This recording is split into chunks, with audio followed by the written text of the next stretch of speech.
What's going on, guys? Justin Fuller, ex-Honda salesman, tech lover, and today your host. And we're going to be reviewing the 2024 Honda HRV EXL. We're going to see how this stacks up against other makes and models out in the world, and then is it different from a 2023? So let's hop on in.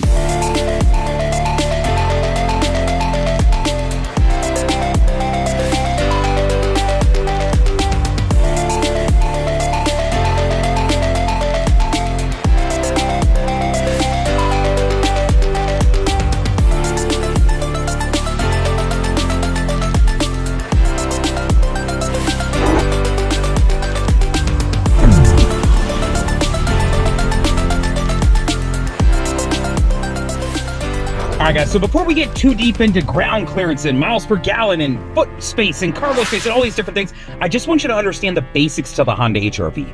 There are 3 trim levels in this vehicle. There is the LX, which is your entry-level model. Above that, there is the Sport model. And then above that, what we're sitting in today, the EXL. So this would be top of the line. Now, when it comes to these 3 trims, understand that they are offered in 2-wheel and all-wheel drive. So there is that category as well. But pretty simple when it comes to this one, LX, Sport, and EXL. All right, guys, so let's talk about what's underneath the hood of the 2024 Honda HRV. So you're looking at a 2-liter engine putting out 158 horsepower. That then runs to a CVT transmission and then out to 2-wheel or all-wheel drive, depending on what you choose. Now, if the 2-liter engine sounds roughly familiar, that's because this is what you would typically find in a Honda Civic. So from the beginning of this car in the US, it's been a bit of a hodgepodge of different vehicles that they've kind of put together. This being one of those things, the engine living inside the car. But while we're here, I want to throw up a comparison so you can understand how does this 2-liter engine putting out 158 horsepower compare to some of the other makes and models out there in the world. So go ahead and take a look at that. While that's up, I'll remind you, if you're looking at a 2023, it is the exact same engine, exact same transmission, so no mechanical changes in the 24 model. All right, guys, so let's talk about MPGs. But first off, I just want to point out the beautiful 17-inch wheel that you'll find living on the HRV EXL, a little bit different from what you'll find living on that Sport model or the base model at the very bottom of this train. So you are getting 26 into the city and 32 on the highway as far as MPGs goes. In the grand scheme of things, it's not great. I don't particularly like it because you could jump up to a CRV and get better gas mileage. At the CRV, you're looking at like 28 in the city and 34 on the highway, and it's a larger vehicle that weighs more. So in that world, I would say this kind of lags, but I want to throw a comparison up so you can see how does the MPGs in this car stack up against other makes and models on the world. So I'm gonna throw that up. While that's up, I'll remind you, they offer this vehicle in 2-wheel and all-wheel drive. If you were to drop over to the all-wheel drive model, understand that then it's gonna drop down to 25 in the city and 30 on the highway. So a bit of a change there, but depending on where you live in the nation, that may matter, right? As far as the 23 model goes, like I said earlier, exact same engine transmission, so your MPGs are gonna live at the exact same place as well. All right, guys, so I wanna talk to you about 0 to 60 times, but before we do that, I wanna give you an idea for what the front fascia of this vehicle looks like. It changed over the previous generation, and I don't know, it kind of looks like it's grimacing. Not a huge fan, but nonetheless, it's simply a grille and an area, right? So not necessarily the end of the world, but understand there is a difference. But while we're up here, 0 to 60 times. This car goes from 0 to 60 in 9.4 seconds. You're not gonna win any drag races in that car, right? The 2.0 liter engine that's putting out that 158 horsepower is not moving this thing down the road very fast. I wanna throw a comparison up on the screen so you can see how does this car stack up against other makes and models out there in the world. While that's up, I'll just talk to you about a couple different things. One, if you were to jump into a CRV, just for the sake of, hey, if you wanted a little bit larger SUV, it uses a different engine, but you'd be looking at roughly 8.3 seconds for the 0 to 60 time. Or if you were to jump into one of those hybrid models, which has a little bit more power, then you'd be looking at a 7.6. While we're here though, I just wanna remind you, if you're looking at a 2023, because it is the same engine and transmission, you're not gonna find any changes related to your 0 to 60 times. All right, guys, so here I am at the back of the HRV, and I'm sitting in, of course, the cargo space area, which my guess is if you're looking at something like this, cargo space is gonna be relatively important to you. So let's talk about that. So I'm gonna flip you on over here. So the first thing I wanna point out is this car does come with carpet floor mats. Not every make and model offers those included in the cost. Some do charge extra. But while we're back here, you've got 24.4 cubic feet of cargo space behind the second row. Now back here in the second row, I wanna point out a couple things. One, I do have a power outlet back here. I do have tie downs along with tether and anchors in case you need to put a car seat in the back of this vehicle. Now, underneath this piece right here, you're gonna find your jack and your accessories, and then if you need to get even further down to your spare, you can slide this out and you've got a full diameter spare. And what I mean by that is that it is the full height, just not the full width. So unlike a Donuts with that really tiny wheel, this one you can actually drive 55 on. Now, it's always important to know where your spare is and some of these accessories in case you ever do need to change the vehicle's tire. But I wanna talk to you about this little funnel, which doesn't really make sense. What is this and why is it back here? So the point of this funnel is actually a pretty cool idea for what it is.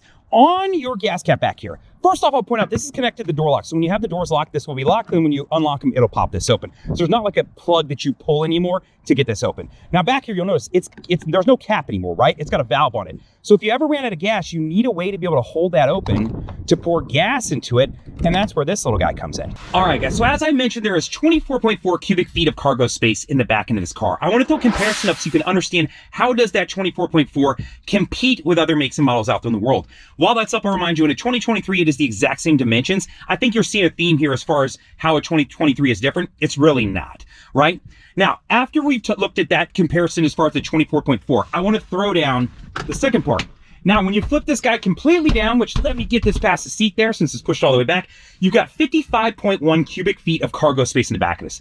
Now, there's two things to this. Could you put a twin like air mattress back here and camp in the car? You actually could. And what I really like about this is it's extremely flat. There's a little bit of a lip here, but if you jumped into something like a CRV, it's got this massive lip now to where it makes this cargo space not completely unusable, but just a little bit awkward. So I love that this car is a little bit flatter than what you'd find in some of the other makes out there.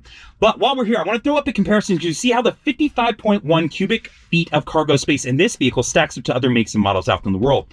While that's up, just remind you, hey, if you're looking at a 2023, you're still good to go. Doesn't matter, exact same spacing. All right, guys, so when I sold cars, I regularly ran into people, and the biggest struggle that they had was understanding what was in the trim levels, right? Which trim level really had the items that they needed. So I want to walk you through that real quick. We are in the EXL right now. So this is the top end model.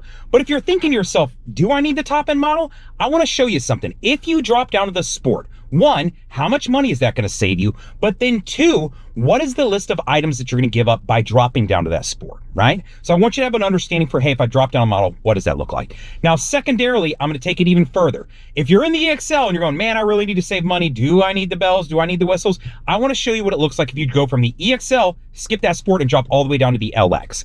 If you do that, how much money is that going to save you? And what is that list of items that you're giving up by doing so? Because some of those things you may or may not need. And then there's the idea that, hey, some of that stuff I may be able to add aftermarket, right? I may be able to add some of the things that I do actually want. So if you've ever wondered if this is awkward for me to lay in the middle of a parking lot and talk to myself, yeah, it is. But it doesn't matter because I'm here to help you. So let's talk about ground clearance. There is 7 inches of ground clearance on this vehicle. So pretty decent. As far as getting over things in general, you should be okay. Now, if you wanted to take this deep into the off-road, would you be okay? Probably not.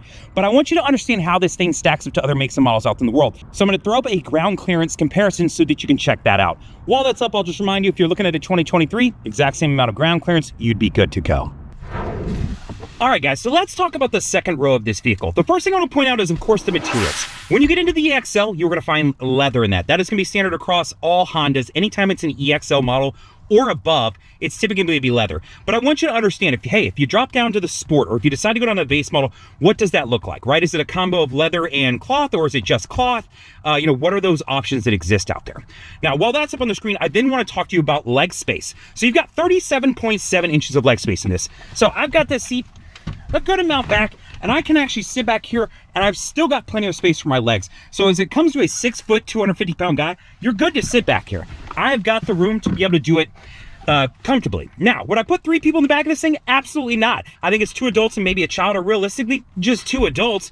But understand that if you're back here, it's not that bad. Now, something I will point out back here that you don't have, and that's going to be air vents, and you also don't have USBs or USB-Cs. So as far as connectivity goes, not a lot back here. And as far as AC, if you got kids, dogs, whatever the case may be, you're planning on it to get from the front all the way to the second row. Now, while we're back here, I do want to throw a comparison up so that you can understand how does the 37.7 inches of leg space in the back of this thing compete with other makes and models out there in the world. So I'm going to throw that up on the screen. While that's up, once again, I'll remind you, if you're looking at a 2023 model, you'd be absolutely okay to buy that. It's going to be the same dimensions when it comes to space for your passengers. All right, guys, so let's talk about the front row of this vehicle. The first thing I want to point out is your center console right here. You got this weird gap underneath that you have 2 USB-Cs, one on each side. So I guess you could plug in a wire and then put your phone under here. That's kind of cool, I guess, but I got a feeling you're gonna have wires all around your seatbelts and everything, so I don't know how much that works. But this is fairly slender, so as far as putting 2 larger adults in here, if you're bigger guys, bigger gals, you'll be just fine. And a reminder, up here, you do have a wireless phone charger and a USB up here. So you've got a USB and 2 USB-Cs.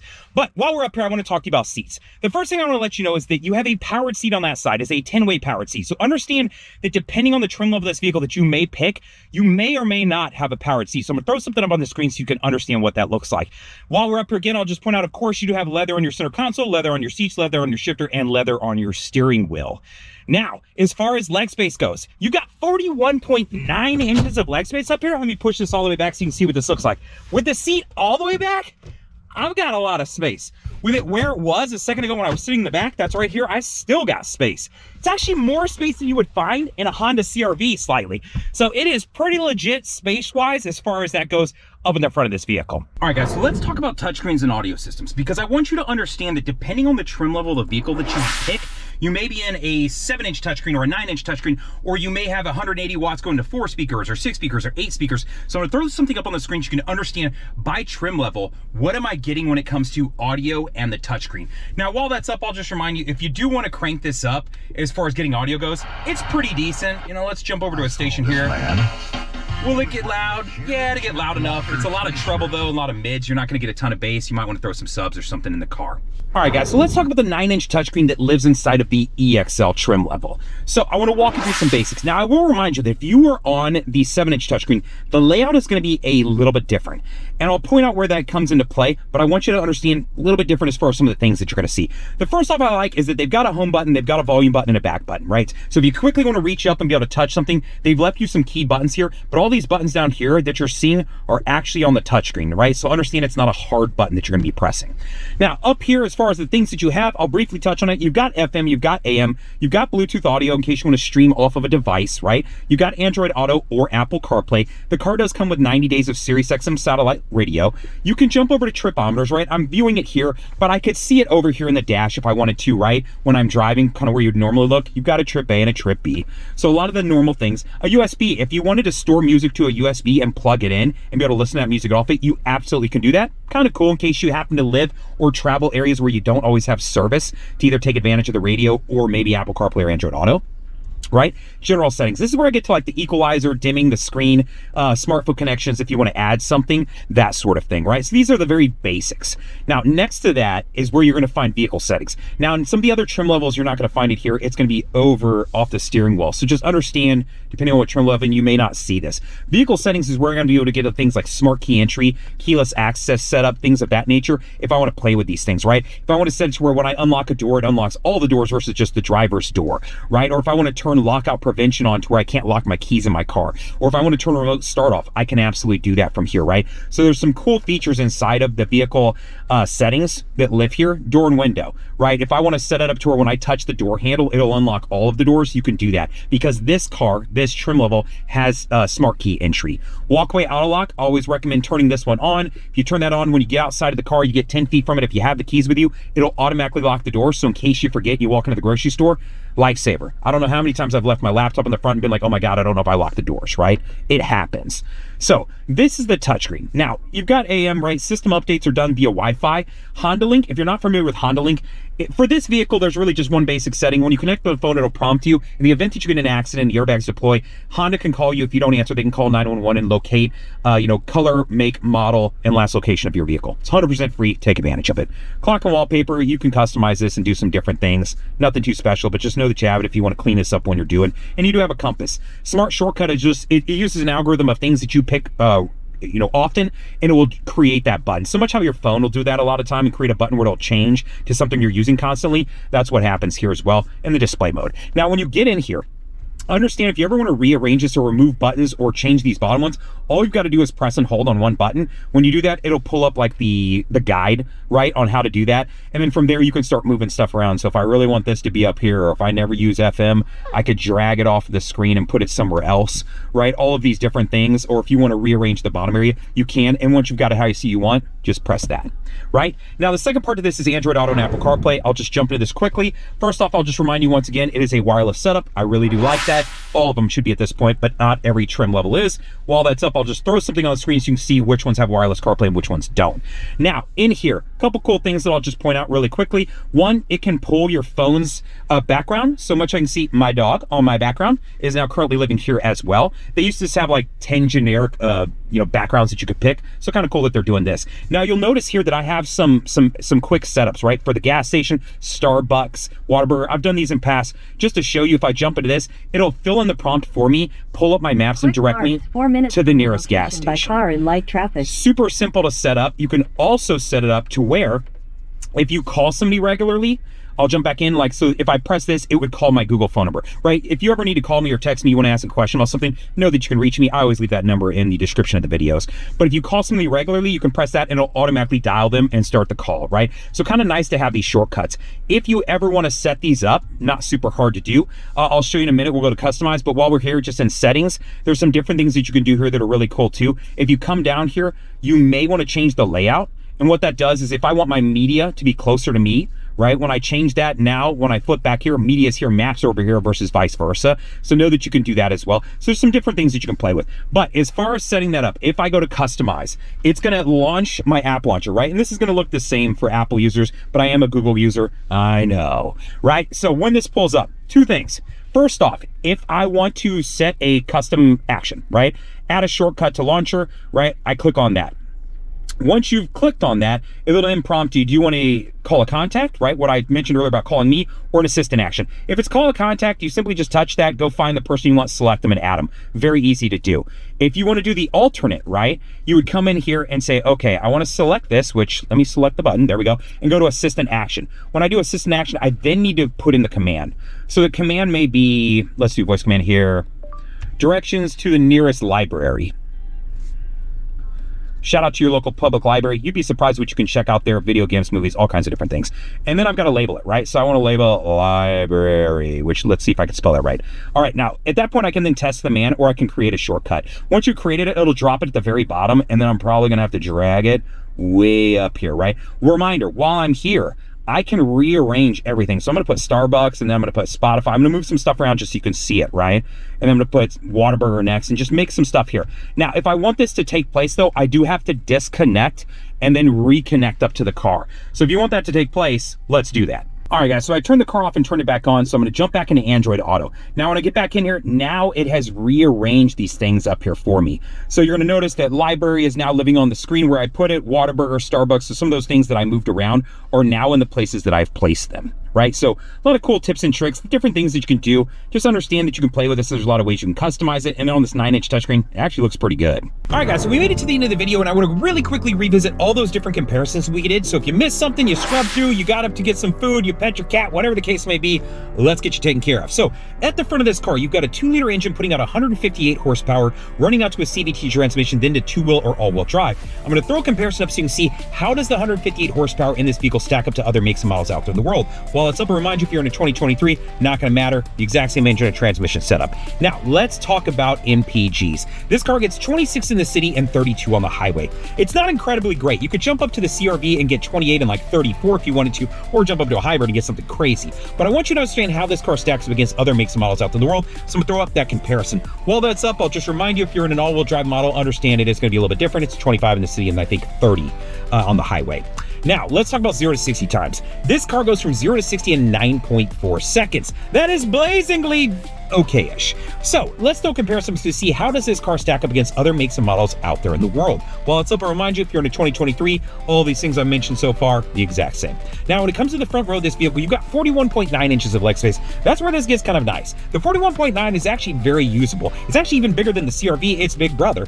So I'm going to throw a comparison up so you can see how the 41.9 inches of leg space stacks up against other makes and models out there in the world. While it's up, I'll remind you, your center console is actually fairly narrow. So if you're a wider person, a big-bodied person, you can do a little bit of man spread and you'll be good to go. Now, jumping into the second row, you've got 37.7 inches of leg space in this vehicle. It's usable. When I sat behind myself with the seat pushed all the way back, I still had some space to work with. So 2 adults can easily fit in the back of this thing. So I want to throw a comparison up so you can see how does this stack up against other makes and models out in the world. While that's up, I'll just remind you, doesn't matter, leg space on either one of these, it's the exact same whether you're in a 2023 or a 2024. Now, when you get to the back and you look at cargo space, this thing has 24.4 cubic feet of cargo space in the back with the seats folded up, right? The classic setup when you're driving down the road. I want to throw a comparison up so you can see how does that stack up against other makes and models out there in the world. While that's up, I'll just remind you, it's usable, right? If you wanted to throw some bags back there because you're an active person, maybe you play volleyball, maybe you go to the gym a lot, right? Maybe just one of those people carrying a bag and a water bottle everywhere that you go. You've got plenty of space to work with back there. Now, when you flip those seats down, we've got 55.1 cubic feet of cargo space in the back of this. It's actually very usable. If you're the kind of person that likes to go camping, it's very flat. You could throw an air mattress in there or just throw a sleeping bag in there and be good to go. If you happen to use bicycles, right, you could probably get in there if you took the wheel off or lay it on its side. But I want to throw that comparison up so you can see how does the 55.1 cubic feet of cargo space in the back of this vehicle stack up to other makes and models out there in the world. Let's talk about ground clearance. This car has 7 inches of ground clearance on the vehicle. Now, in the grand scheme of things, is that super awesome? No, not particularly. But if you needed to go somewhere and you wanted to go camping and get off the road a little bit, are you going to barrel out and, rip the oil pan under your car? No, it's absolutely usable. So I'm going to throw a comparison so you can see how does this car stack up against other makes and models out there in the world. After that, I just want to talk to you about those trim levels. I mentioned that this is the EXL, right? There's 3 trim levels, the LX, Sport, and EXL. So if you were in the EXL and decided, hey, I might want to drop down to that Sport, I don't know if I need all this and I don't know if I want to spend that money. 1, if I drop down the Sport, how much money is that going to save me? But then 2, what is that list of items that I'd be giving up by dropping down to the Sport?